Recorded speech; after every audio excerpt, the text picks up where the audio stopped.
I think we ready to start. All All right, right. guys. Welcome to episode 4 of Beyond the Cypher with Illskillz. Today we have a special guest in the house. We got straight out of LA, but not the city. We talking about the state. Rock Lobster. What's up, Rock? How you doing, man? How's it going? Just chilling, man. No doubt. So, usually I just like to start at the beginning, man. Um, how did you get into hip hop? So I would say the journey is ongoing because I got into breaking back in '01, and I think was I 11 years old, so I was still a little kid, very naive, didn't know much about the world. So for me, getting into breaking, it was just like a physical activity, and the hip hop culture, I don't think I really delved into that on a very intellectual level until way later. So for me, like I would say I got into breaking in '01, and I got into what hip hop really is and what it means to me probably not until recently. If I'm being honest, like I would say like maybe within the last decade. So for me, it was more of I got into breaking, and then I got really into the breaking culture. And then through the breaking culture, through the people I met, I started to learn more and more, and then just absorb the knowledge. And then now I'm here where I am No today. doubt. Word. How does it like? I don't know if a lot of people know, but you're from Louisiana. How does somebody get involved in breaking in Louisiana? Because it's not like from my knowledge, it's not like you like, yo, we're gonna go to Louisiana and we're gonna wreck shop because all the crews are there. The scene is popping. Like, how does that Yeah, evolve? it's wild because like it's gone through some phases, and unfortunately, especially with a lot of the um, the political climate going on and Louisiana being Louisiana, the Yeah. scene is, for lack of a better word, kind of dead, and it's been dead for like a while now because of these like conflicting ideologies. So it really just depends on like what generation you came up in, uh and if you were lucky, you were in it when it was thriving, like me. So when I came in, it was in '01, and this was probably when the breaking scene at least, was the most active that I remember. um and then as time went along, people got older, it phased out, and then the new generation came, people got older, phased out. And then now with this current generation, I would say the past like 10 years, 5 to 10 years, I think just people, with technology mostly, like people are like getting information more, and like people are understanding more about the world at large. And that's why it's kind of hit this wall where, there, one, there aren't any actual leaders there that are like, putting it on for the community. And the ones that were, like, there's some issues. So like it's just in a very flat dead space right now. Wow. But for me, when I first got into it, uh it was how most people got into their scenes. It was the forums. For me, it was breakdance.com and b-boy world. Mm. I had to just They had the training spot section, and like I would just post up, hey, is anyone in Louisiana? And then I found out about the collegiate scene out in Louisiana, and that's kind of where I got my kickstart into the scene. And then from there it was just up. And Louisiana as a whole, you wouldn't think hip hop, you wouldn't think breaking, but what it is a somewhat centralized location within the southeastern region. So you have the Texas scene, and then you have the Florida and the Atlanta scene, and then in the middle you have Louisiana. So what we were able to do as a community was hold these events that would draw in the crowd from the surrounding areas. So that was our extent of like the breaking community So when so it got, yeah. no doubt. Does the Louisiana like breaking history? Does it go pretty deep, or is it like Uh, it does go deep. My knowledge, I'm still learning. mm, I talked to a friend of mine who actually spoke to a lot of the OGs in Louisiana. Um, but from my own understanding and knowledge, aside from what he recently told me, a lot of the breaking history stems from the hitting culture, because you have New Orleans and you have Jackson Square, and I'm not sure if people know of them. They were on America's Got Talent, I believe, but Dragon Masters, they they've been performing out in Jackson Square as long as I can remember. They were actually the first like breakers that I ever saw with my own two eyes when I was like maybe 5 years old. But that's kind of where it starts, and then the deep history that I know is from when I entered the scene, which was 2001. And then you had like, I would say there's three main cities. You had Lafayette, New Orleans, and Baton Rouge, and they all kind of had their own scene. They all kind of had their own style going on, and just like any other scene, like whether Texas, New York, or whatever, there was rivalries going on, and just like the usual like history within a scene. Okay. It's the same thing with Louisiana, just on a smaller scale. Right. And then you leave. You Yeah, and left then Louisiana, and you ended up in, if I'm not, correct me if I'm wrong, New Jersey, right? New Jersey, yeah. Yeah, New Jersey. What took you to New Jersey? So that's part of like my that's a long life story, but basically in Louisiana, went down the wrong road and then got stuck. And then like my family was up in Jersey, and they kind of threw me a lifeline, and they're like, they knew I wanted to finish school, but I was stuck doing other stuff. So they were like, hey, we want to help you through school. If you come up here and help out, with the family and stuff, then we'll help you out. And then I was like, all right. So I hopped on that, and I've been in Jersey since. And I just finished with school last fall. So I've been, this was the year I was supposed to like find a job, like not a, like I have all these part-time gigs, but like this was the year I was supposed to find a job, but Oh, COVID hit. So damn, that yeah. sucks. So, so you have, to me, you have a very unique style, and me being from Arizona, there's like a deep history in, that style. How does somebody from Louisiana, like come in contact with that style and then adopt that style? So it was actually like I said, how Louisiana was like centralized in the South. That means we also traveled around the South a lot. And back in the early 2000s, a couple of the breakers that I knew and I rolled with, I was too young to travel, but they were all like college kids. I was still in middle school, but they would go to B-Boy City, and then they would record the whole jam, and then that's how they developed their style. And then me practicing with them, I developed my style around that. And then like they went to like already Texas inherently has kind of a similar style, but more I would say more blow up oriented, and more there's the press style that Jen from Jive Turkeys got really big with. That was more so Texas. But I remember specifically it was the B-Boy City that Paranoid Android had won the one-on-one. That was the one where like they came back with a whole new like perspective on the dance, and then that in turn gave me a whole new perspective on the dance. Wow. So that event and seeing Paranoid Android is what kind of, who's from Tucson?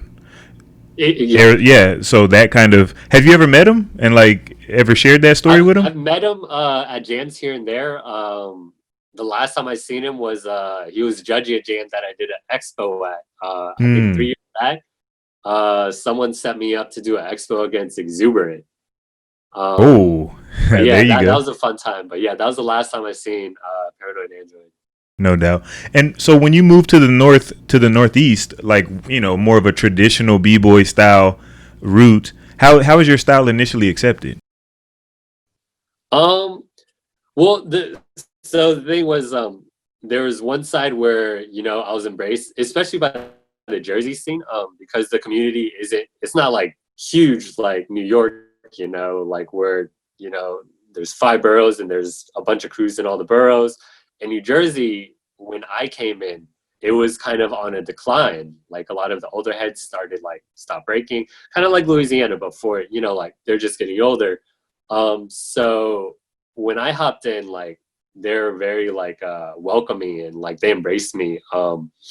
And like I've like meshed well with the community, the scene out here, like real quick. As far as the style goes, like it was something that like, they were all like, yo, this guy dances like no one around here, for Jersey specifically. But I will say for New York, I did have like initially I had some backlash because you know New York breaks crew, they're close with uh Round Zero.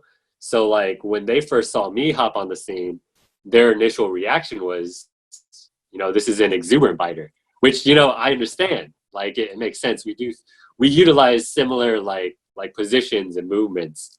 So I get it. But yeah, that was my first initial like kind of reaction from the New York scene. But like through the years, like I've gotten to know them all. They've gotten to know me. That was in part why the expo was set up, me and Exuberant, just to show how like we can have similar like positions and moves that we utilize, but we look completely different as dancers. But yeah, like at this point, like the scene out here has kind of embraced me as who I am. But it definitely took some time initially. But for Jersey, it was quicker than I expected. No doubt. Who wins? Who won that exhibition? Who won? I mean, you can watch it, and I'll let the people decide. I'm not gonna Right. say anything. Yeah, he's like big kudos to him because he pretty much came out of retirement to do the expo against me. Oh wow. What happened was short story, but like I shared uh a battle round like back in 2016, I think, and then it got a bunch of shares, and then it found its way to someone on the West Coast, and then they started like a whole thread about like, oh, this guy's not original, because the caption was originality at its finest, because that's what the MC said when I was dancing.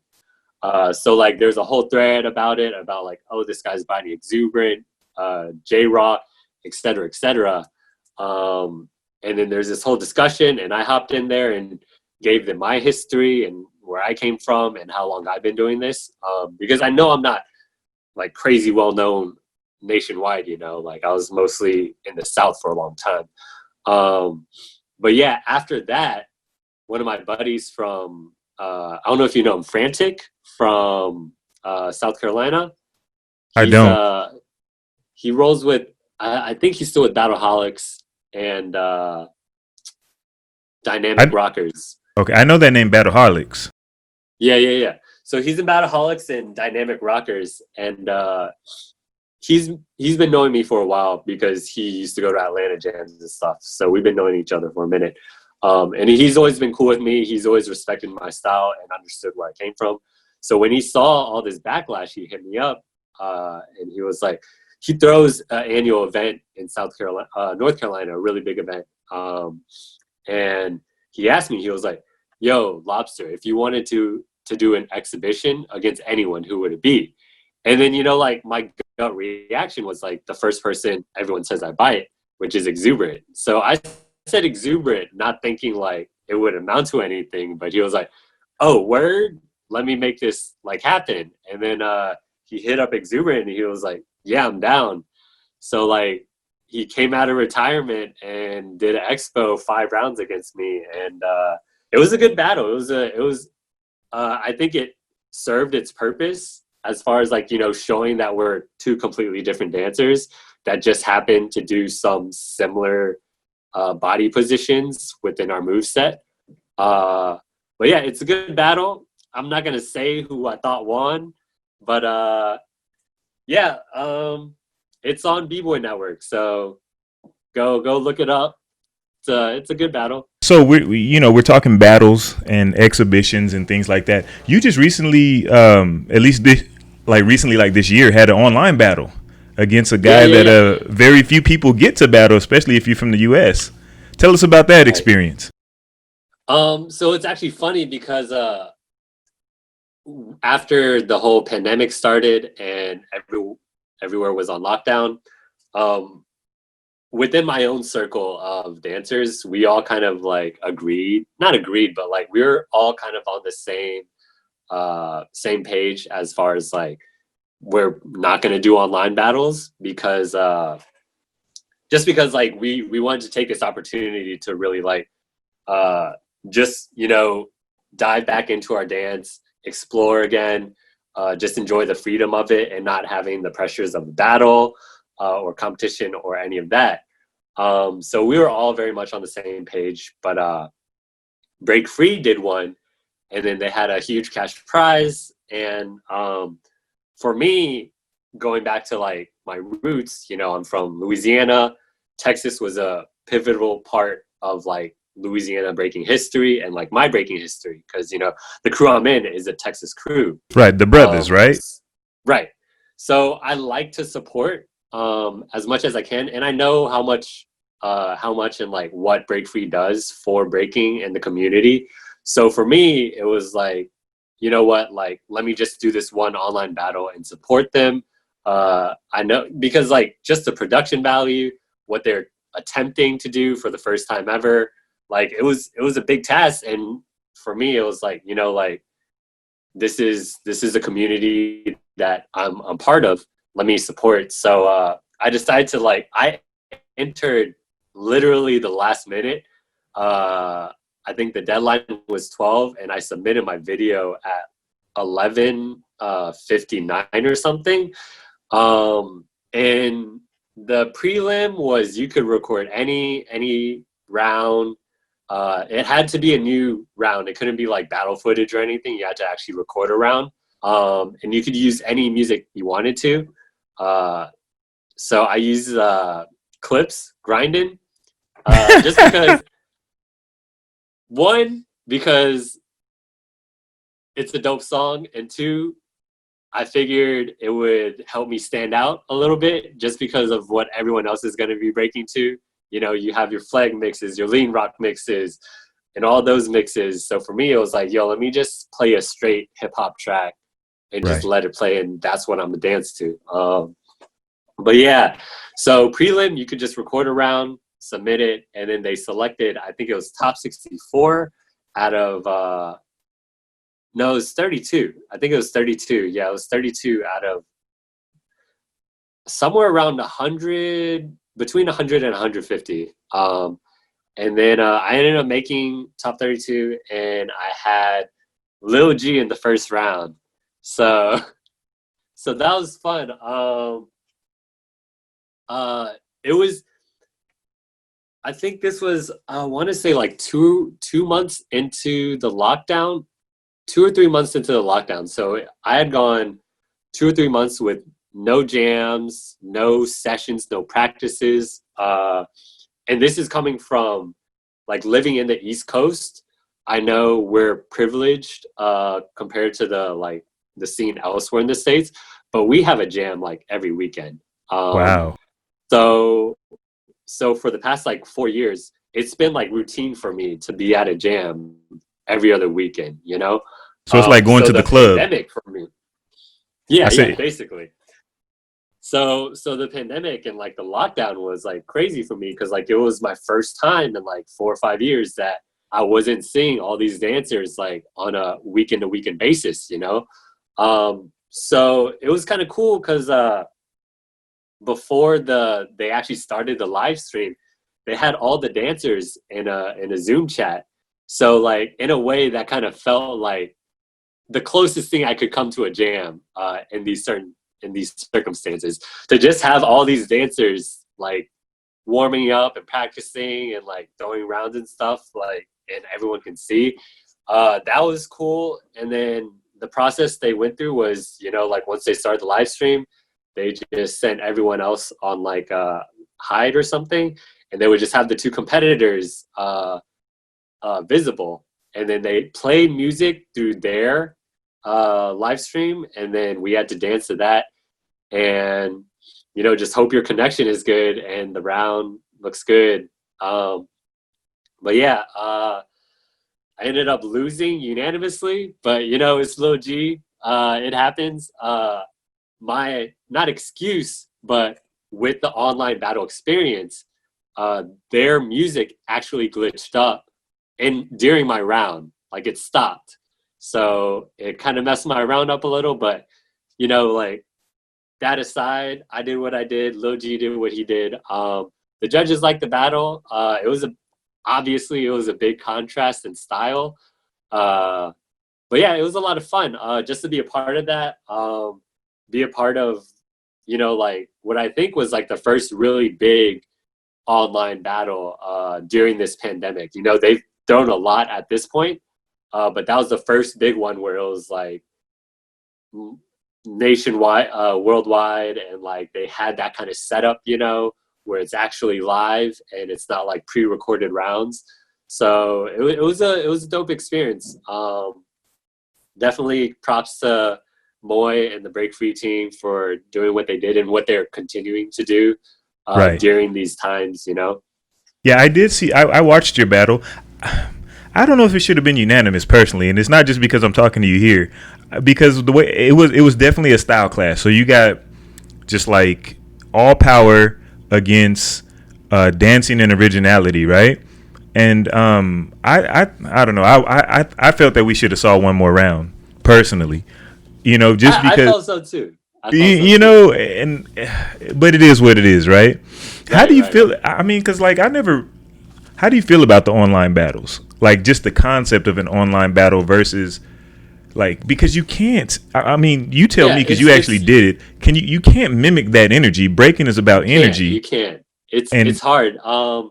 For me, like I think it's a good placeholder for where we're at.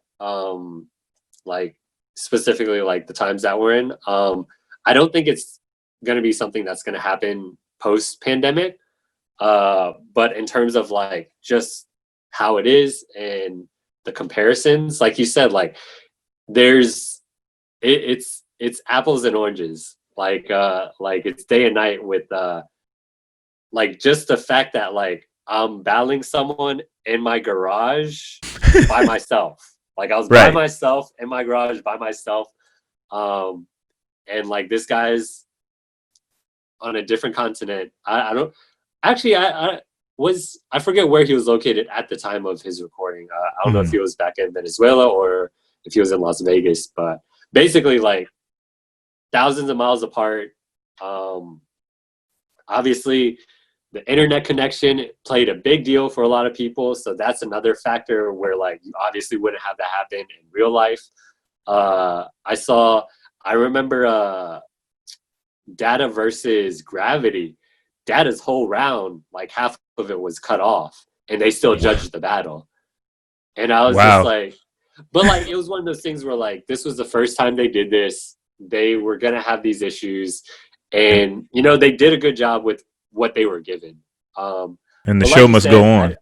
Yeah, show must go on. But like you said, it just doesn't compare to, you know, having an MC, having a crowd, having the live music, having the camaraderie, you know, like if your crew's backing you or if you have, you know, like your people behind you and stuff. Yeah, it was just it was a different experience altogether. It wasn't, I wouldn't say it's just way too different, but it was fun. And like I said, it's a good alternative and a good source for people to utilize in these times. One thing that I've talked about with my friends were like some of the people who are taking advantage of this are the people who live in places where there aren't that many jams. And, you know, that's a beautiful thing in itself, where there's a whole like bunch of like b-boys and b-girls that normally never get to travel and battle with these people that they probably look up to, or like, you know, people that they would never meet. So that's a dope thing that's come out of this, you know? Right. Dope, man. And it's just crazy how like just worldwide breaking is now, you know? But unfortunately, as you know, everybody doesn't appreciate the culture for what it is, you know what I'm saying? And like they don't do the history. They don't care to know where it comes from or who created it or any of these like, you know, valuable things. And I actually saw a video that you were doing online, and where you were doing some you basically breaking artwork, where you were you know, where you were doing the paint, and you were talking about how, you know, this is a black culture, and you're, you know, like you're Asian guy, but you respect, you know, that it comes from black people, that it is a black culture, but it still has a place for you in it. You know what I'm saying? You can still be, like you said, I think you somewhere you said like being a guest. It's okay to be a guest. You know, like if you ever come to Arizona and you call me, you're going to be a guest in my house. That doesn't make you like a lesser person. You know what I'm saying? So, but then you said something to the effect that, you know, it was about anti-blackness and how people let that ride as long as you're dope, or you have some kind of like, you know, carrot to hang over everybody, like a jam or something like that. So you want to unpack that for us? Yeah, it's just it's been an ongoing thing with within the community, and this kind of alludes back to where I said it wasn't until later that I really got into hip hop per se, because, you know, I came up in Louisiana, and although, you know, like its breaking history was rich, and like I was surrounded by people who were like, you know, talented in this craft, I wasn't surrounded by anyone with the actual knowledge of it. And I was also surrounded just in general in an environment, you know, Louisiana, it's a red state. So I was surrounded in an environment where like I was numb to like the overt racism, like that was very like plain and clear. So that was all normalized to me. And it wasn't until I moved to Jersey and I started, you know, thinking for myself, doing my own research, really listening to my black friends, because before I used to dismiss them when they brought up stuff about black culture and like anti-blackness within the breaking community, because I was just like, oh, I don't see it. That's not going on. I'm not affected by it, you know? But once I started to listen more and educate myself, that's when I was like, okay, this is what hip hop is, you know? So from that point on, it was just one of those things where like I was seeing myself and others, you know, where they're just, you know, lack of a better word, just ignorant on it all. And another big thing, especially from the Asian community, is like we're almost taught growing up to like kind of have a very apathetic mindset towards people, you know, like you're taught to like worry about you and your own, and that's it, you know. Right. You're not taught to worry about others. So like that's another reason why like it's so prevalent within the Asian community, which, if we're being real, consists like of a large amount of the breaking community as is, you know. Yeah. So that's kind of where the whole like that's status that you're talking about was just me like just seeing it over and over the years of like within breaking, there's this unfortunate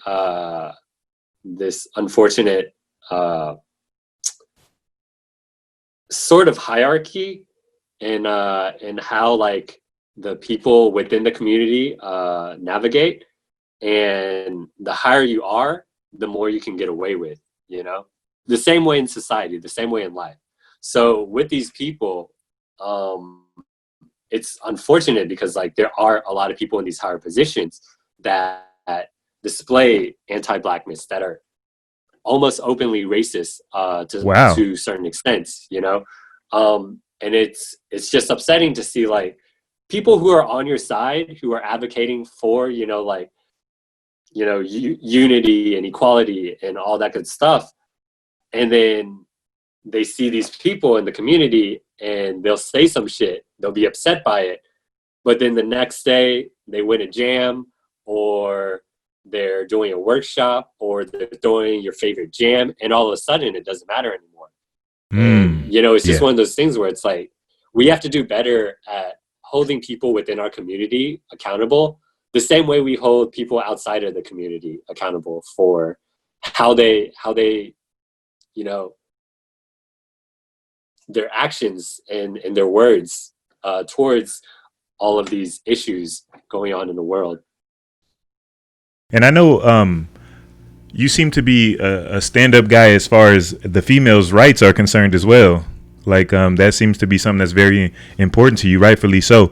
Like, how do you feel? Like, you hear about jams, right? And they're invite only, but for some reason there'll be a higher prize for the guys and a lesser prize for the girls, and they'll use the excuse, well, you know, well, there's less girls, but that kind of doesn't play into the picture when you invited the girls, right? Or you hear cases of, you know, females just up and leaving scenes because of, you know, some things that they've experienced. And I know, like I was saying online, you don't have to, of course, please don't name any names, but you have been speaking out against the way that females have been treated in the hip hop space. Like, how are they being treated from what you're seeing, from your perspective? So sort of the same way it took me a while in my breaking career and my breaking life, that like I was kind of open to the idea of like hip hop and the actual roots of it. The same thing happened with how I saw how the women were treated within our community. It was something that, again, like I said from earlier, you know, I was numb to like how they were treated, because like coming up, and this is another thing that's that I think is like really significant within the breaking community, is like we have a lot of kids in here, you know, like we have a lot of kids, and they're all very impressionable, you know, like they'll see their favorite breaker and they will imitate them. They will see what they do and they will think it's the dopest thing, and they'll think it's normal. So for me, coming into the breaking community, I was 11 years old. I'm very impressionable. So a lot of things that I saw, I thought was normal. So that was one of the things, like when I started traveling more, you know, like I would see certain things and it would just seem normal to me. And it wasn't until, you know, like with recent movements like the Me Too movement that I was like, again, like the same thing with, you know, listening to Black voices. In this respect, you have to listen to the women, you know, like listen to what they're saying and really, really listen and absorb what they're saying, and, you know, like try to reflect on your own life and how like you might have like seen something differently at one point or another time, you know, and really What just are like what are some of the things that they're saying?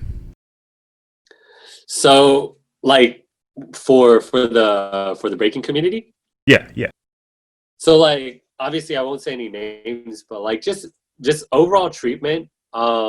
There's I feel like there's definitely layers to this, where the mass majority have all like faced at bare minimum like some type of harassment, some type of, you know, like catcalling of some sort or another.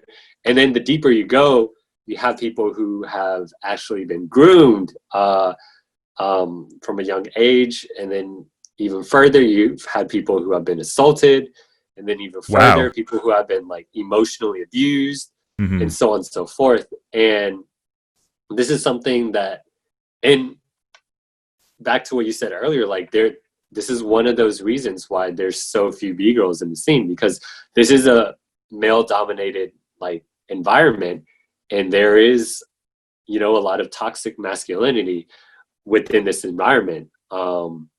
And that's just something that I think moving forward, we have to get better at, you know, addressing it, and then being better as not only individuals, but like as a community, and being able to like, you know, hold our own people accountable and navigate through this like together, you know? Right.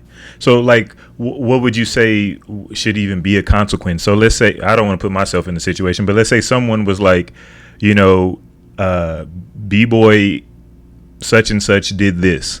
Then what do you feel would be the best response as a community? I think, and this is the other thing, with a lot of these cases, because people always just go straight to like, oh, this is all about that cancel culture, this and that. But in reality, like, you know, like every case is different and we have to treat them like case by case, and they're very complex in like just in how they are as a whole. So the unfortunate thing with the case of, you know, like how women are treated is, you know, a lot of the things that have been done to them, the abuser can't be put in jail for it. So then it does come into question, like, what are the consequences that we can implement? And I think depending on like how severe it is, that's how the consequence should be. So last year there was a popper that was like called out by the community, and it blew up. He was a sexual predator. He was sliding into like young girls' DMs. Whoa. And when everyone caught noise of this and saw the receipts, the community was like mad quick and like just blackballing him. Like all the studios he taught at, he was fired. He wasn't teaching at studios anymore. He wasn't teaching gigs anymore. And he pretty much just disappeared. Rightfully like, so. Thing that was like, yeah, rightfully so. And like that's the extent of like what can happen in some cases. Mm-hmm. You know, in other cases, if like there is actual like, you know, if someone was actually raped, then those people should go to jail. You know, like hands down, they should be going to jail. Right. But then like I've talked to another B-girl friend of mine, and the thing we don't realize is like those are the extreme cases, but what people seem to like brush off a lot are the microaggressions that happen. You know, like the catcalling, the like subtle cases of like just sexism, you know, like where someone might, if just as an example, if there's 3 judges and one's a B-girl and someone loses and he goes and asks the 2 B-boys what he did wrong and not the B-girl, just subtle things like that, you know? So like those are just like these little microaggressions that for those situations, what as a community we want to do is to, 1, just acknowledge that they exist, and 2, to be better about it. You know, like I've like I'm guilty of like saying like subtly sexist things in the past in regards to B-girls. You know, there's the very obvious one of like, oh, she just won because she's a girl. You know? You didn't pull that one out, did you, Rock? Hey, like I said, back in the day, right? I didn't know. I didn't know too much. I was a naive, ignorant little B-boy. But yeah, that's just like people think this is like an overnight thing, mm-hmm. but this is something that's going to take time. You know, this is like as individuals we have to work on it ourselves, and then we can branch out into our own circles, into our crews, into our families, and then our own scene. And then beyond that, that's how it extends into the community as a whole. It starts with working on yourself, and then it extends into the community. So it's just something that's going to take over time. And that's kind of why I'm so vocal about it, because, you know, like people get complacent sometimes, you know, people are like, okay, for example, it's the popper guy, like after he was like outed from the scene, people were silent again. And then it's like, y'all, it's still a problem, you know? It's like, no, we got rid of the problem. He's gone now. Huh? It's like, no, we got rid of the problem. He's gone now. It's like, well, no, he wasn't the problem. That kind of culture was the problem. Exactly. Right. So yeah, it's just something that over time we can get better with. Let me play devil's advocate though. Now, what's the consequence when it comes back that the accusations are false? Because we see Well, that, like you see athletes like sports stars and getting falsely accused, regular kids like high school, all the way up, up and down the spectrum. There is false accusations. They don't outnumber the real accusations, but they happen. And like, yeah, if they do happen, then obvious repercussions would have to happen. And this is another thing. Like, if I obviously I don't know off the top of my head, but like, it's such a small percentage of like accusations that are actually false that it's just one of those things where, yes, if there is a false accusation, that person should be punished. In the justice system, I'm pretty sure they can like, I don't know if they can do time, but No, like they a don't. false That accusation right. Go ahead. is what's No, that? I'm listening. I'm listening. Yeah. Like a false accusation is a big deal, but the fact is like it happens so rarely. Right. But yeah, like for me, like if I knew that someone like actually falsely accused someone, Right. in the community of whatever they accuse them of, then absolutely they should be punished or suffer some type of repercussion, you know? At least ostracized, right? Yeah, exactly. But from what I know, as far as like all the accounts that have come out recently and the ones that have come out in the past and the ones that people have told me like in privacy, you know, like I've believed them all. And part of it is also like there's yes, there is like, and this is like to kind of almost play devil advocates with you, but like, you know, like for me, it's like, why would somebody like want to like falsely accuse someone? And obviously someone would say, you know, to shame them, they probably like did them wrong in some type of way in the past and they just want to get back at them. But like for me, it's like, I don't feel like there's certain cases where like when you hear their stories, it just doesn't sound like it would be something that like they wouldn't want to relive this trauma that they're sharing just to get back at someone. You know, this is more so like this is a problem. People need to be held accountable. You know, so What about when it's in reverse? Like you have the whole. I mean, you're in New Jersey, and this is more a New York thing. But you have people like Bambata allegedly, abusing guys. So you have a guy abusing guys. You know. yeah. Oh yeah. No, that was like and I think the hip hop community kind of there was some like division, but like for the most part, I think there was like a swift like and like united front on like where we stood. Like MZK like separated from the Zulu Nation. Oh A wow. lot of people within like the hip hop community pretty much ostracized him. Like basically like, you know what, he's the creator, like he's the one who gave us this beautiful culture, but as an individual this person like was trash, you know, like he did some heinous stuff. So And did they yeah, did they it's like just did they like change their name, or what did they do? yeah, they separated from the Zulu Nation and they changed their name from, and I don't know if when they first changed it, this is what they told everyone. I don't know if it still goes by this, but basically MZK is their crew. That's what they're called. And it doesn't stand for Mighty Zulu Kings anymore. It's just MZK. And it just stands for nothing. Yeah. So like Hey, they're just not part of Zulu Nation. Yeah. right. They're just MZK. Whatever you want that Just to MZK. mean, they could switch up the name every battle, right? Yeah. Mighty Zombie Killers. But I could be wrong. It might just be Mighty Zulu Kings and then just no affiliation with Zulu Nation. But that's 100% that I know is they just aren't affiliated with Zulu Nation anymore.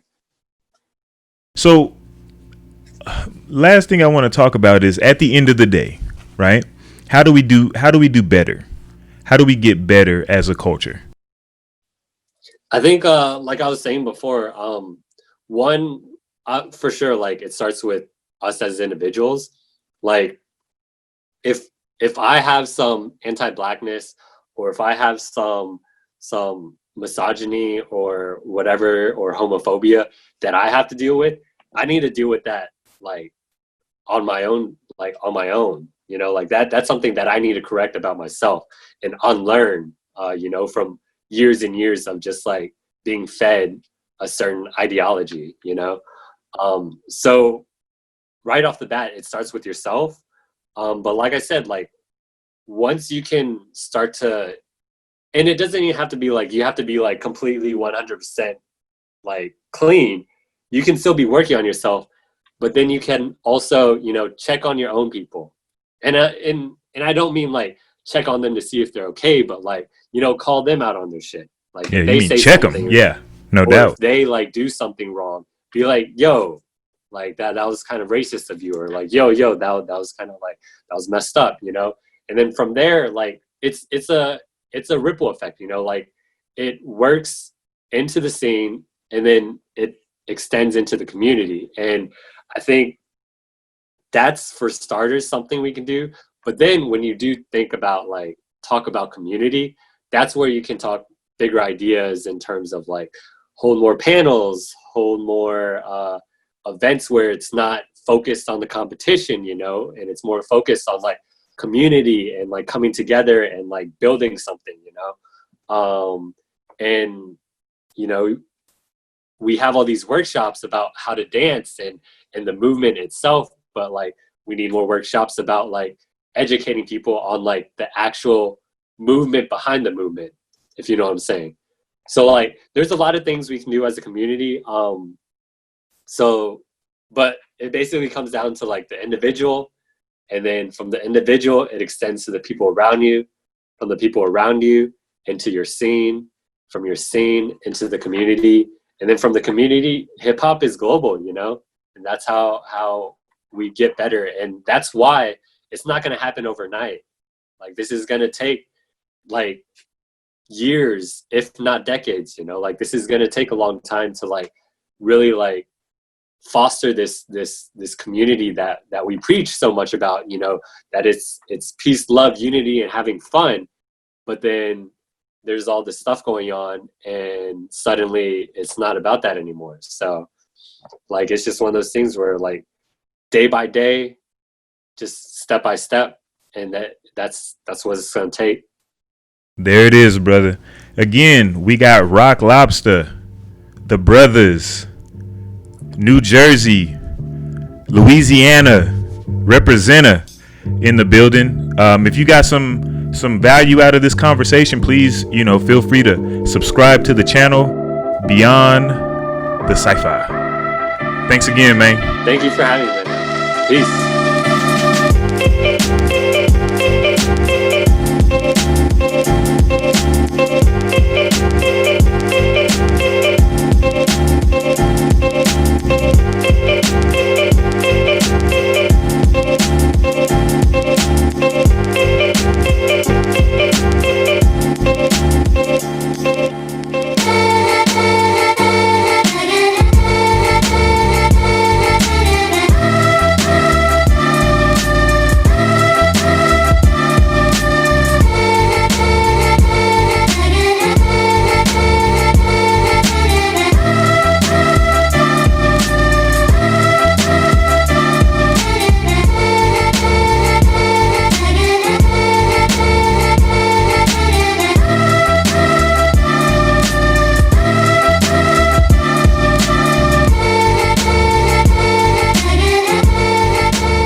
What up? Illskillz here, Beyond the Cypher.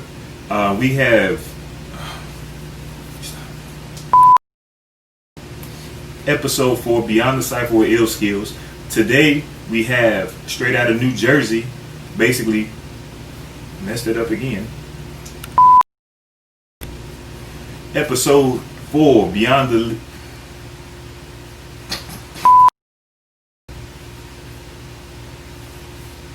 Episode 4, Beyond the Cypher with Illskillz. Today in the studio we have Lobzter, representing the brothers out of Texas. He's from Louisiana, straight out of LA, now residing in New Jersey.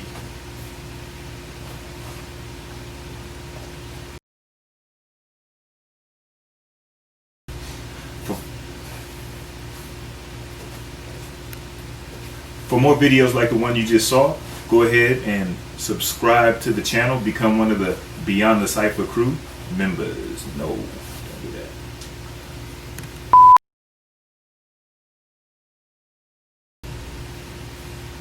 If you want to see more interviews from b-boys, DJs, graph writers, and MCs from around the community, around the hip-hop culture, then I wouldn't click a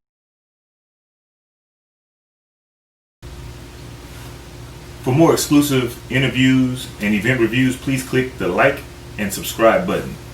Peace.